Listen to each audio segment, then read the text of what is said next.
இது 23 நடைமேடைகளையும் தினமும் 6 லட்சத்திற்கும் அதிகமான பயணிகளையும் கொண்ட இந்தியாவின் மிகப்பெரிய ரயில் நிலையம் டெல்லி அல்லது மும்பையில் அல்ல. பெயர் இந்தியாவின் மிகப்பெரிய ரயில் நிலையம் என்றதும் டெல்லி அல்லது மும்பை போன்ற நகரங்கள்தான் மக்களின் நினைவுக்கு வருகின்றன. ஆனால் உண்மையில் அந்த பெயர் மேற்கு வங்காளத்தில் உள்ள ஹவுரா சந்திப்பை சேர்ந்தது. ஹூப்ளி ஆற்றின் மேற்கு கரையில் அமைந்துள்ள இந்த சின்னமான நிலையம் கொல்கத்தாவின் முக்கிய ரயில் மையமாகும். ஹவுரா சந்திப்பில் 23 நடைமேடைகள் உள்ளன.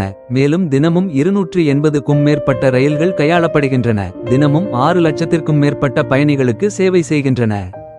இது இந்தியாவின் மிகவும் பரபரப்பான நிலையமாகவும் கிழக்கு மற்றும் தெற்கு இந்தியாவை நாட்டின் பிற பகுதிகளுடன் இணைக்கும் முக்கிய இணைப்பாகவும் உள்ளது.